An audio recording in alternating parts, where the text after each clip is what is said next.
कल हम लिगेंड्स के बारे में बात कर रहे थे।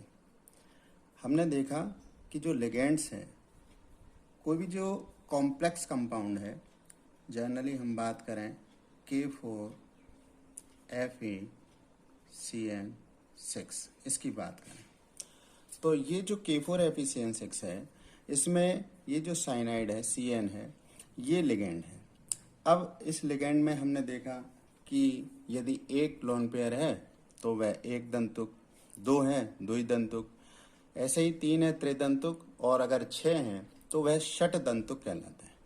लेकिन यदि हम बात करें, ऐसा भी लिगेंड हो सकता है कि कोई भी कंपाउंड, कोई भी ग्रुप में एक से अधिक और परमाणु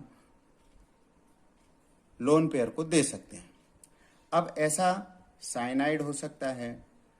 अब साइनाइड में क्या हो गया, जबकि C लोन पेयर देने का काम करता है तो ये कहलाता है साइनाइड, और जब N काम करता है तो इसको अपन कहते हैं आइसोसाइनाइड। आइसो लगा देते हैं, आइसोसाइनाइड।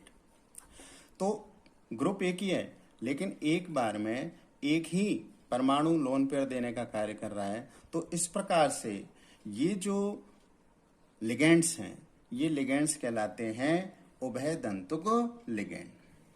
उभय दंतुक। अब उभय दंतुक, जैसे अब नाइट्रो हो गया, तो अगर ये लोन पेयर देगा तो क्या कहलाएगा ये, इस प्रकार से ये कंडीशन हो गई इसकी NO2, ये कहलाएगा नाइट्रो। इसको अपन क्या कहेंगे, नाइट्रो। और अगर मान लीजिए ऑक्सीजन देने का कार्य करता है तो ये कहलाता है नाइट्राइटो। नाइट्रेटो भी बोल सकते हैं, नाइट्राइटो भी बोल सकते हैं।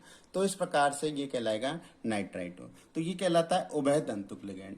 इसी प्रकार से कुछ लिगेंड ऐसे होते हैं जो मेटल के साथ में रिंग की तरह की संरचना बनाते हैं, और उस प्रकार के जो लिगेंड्स हैं उनको हम कीलेट लिगेंड कहते हैं, जैसे कि हम देख रहे हैं इसमें। देखिए, उभय दंतुक लिगेंड यानी एम्बिडेंट, नाइट्रो है, साइनाइड है, आइस और थायोसाइनेटो है।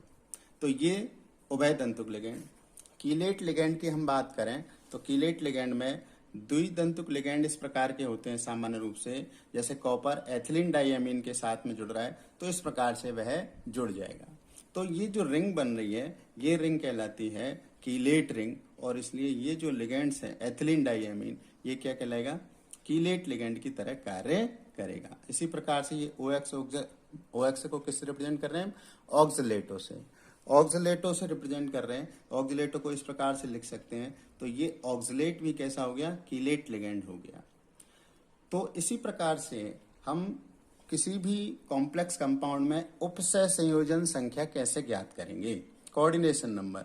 अब कोऑर्डिनेशन नंबर क्या है, किसी भी कॉम्प्लेक्स कंपाउंड में केंद्रीय धातु परमाणु से जुड़े एक दंतुक यानी मोनोडेंटेट लिगेंड्स की जो संख्या है वो कोऑर्डिनेशन नंबर कहलाती है। जैसे हमने कहा कि K4FeCN6 है, तो इसमें CN कितने जुड़े हुए हैं, एक दंतुक है CN, तो 6। तो जो कोऑर्डिनेशन नंबर है इसमें वो क्या कहलाएगा, इसकी संख्या क्या होगी, 6 होगी। इसी प्रकार से अगर अपन बोल दें Fe और OX होल थ्राइस और 3 माइनस, तो अब OX का मतलब है ऑक्सलेटो, यानी ऑक्सलेटो ये हो गया। अब ऑक्सलेटो की जो ऑक्सीकरण अवस्था है वह कितनी हो जाएगी, 2, तो इसलिए 3 जुड़े हुए हैं, तो इसकी समन्वय संख्या कितनी हो जाएगी, 6। इसी प्रकार से अगर अपन कह दें CO, ये क्या हो गया, कोबाल्ट, और एथिलीन डाइअमीन को इस प्रकार से प्रदर्शित करते हैं EN लगा करके, ये भी थ्राइस कर दिया अपन ने 3+, तो ये क्या हो गया, एथिलीन डाइअमीन भी बाइडेंटेट है, तो 2 तिया 6, यानी 6 इसकी उपसय संयोजन संख्या हो गई। तो इस प्रकार से हम उपसय संयोजन संख्या की बात कह सकते हैं।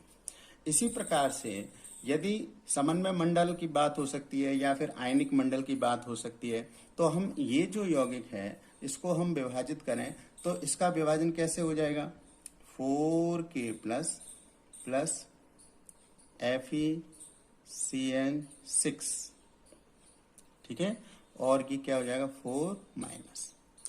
तो इस प्रकार से जब ये हम लिखेंगे इसको तो ये अलग हो गया, तो आयनन हुआ इसका पोटेशियम प्लस में, और ये जो चीज है इसको हम कहते हैं समन्वय मंडल।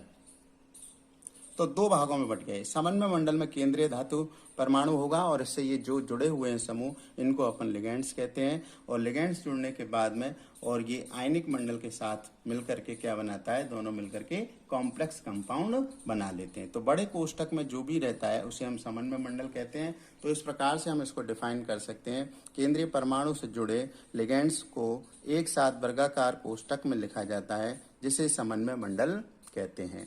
यौगिक का वह भाग आयनीकृत होता है, यह भाग, और यौगिक में कोष्ठक के बाहर आयनीकृत होने वाला समूह आयनिक मंडल कहलाता है। इस प्रकार से, इसी प्रकार से हम ये समन्वय बहुफलक और कोऑर्डिनेशन पॉलीहाइड्रन, यानी कि किस प्रकार की संरचना हो सकती है, या तो चतुष्फलकीय हो सकती है टेट्राहाइड्रल, या वर्गाकार समतुल्य हो सकती है स्क्वायर प्लेनर, और या फिर त्रिकोणीय द्विपिरामिडीय, यानी कि ट्रायंगुलर बाइपिरामिडल, और अष्टफलकीय संरचना भी हो सकती है, जैसे ऑक्टाहाइड्रल कहते हैं। तो ये इस प्रकार की संरचनाएं हो सकती हैं। इसी प्रकार से होमोलैप्टिक और हेट्रोलैप्टिक ये भी कॉम्प्लेक्स कंपाउंड हो सकते हैं। जब समन्वय मंडल में एक ही प्रकार के लिगेंड जुड़े होते हैं तो उसे हम कहते हैं होमोलैप्टिक, और यदि एक से अधिक प्रकार के लिगेंड जुड़े होते हैं केंद्रीय धातु परमाणु के साथ में तो उसे हम हेट्रोलिप्टिक कहते हैं। यानी कि समान प्रकार के हैं होमोलैप्टिक, और अलग अलग प्रकार के हैं तो वो हेट्रोलैप्टिक कॉम्प्लेक्स कंपाउंड कहलाते हैं।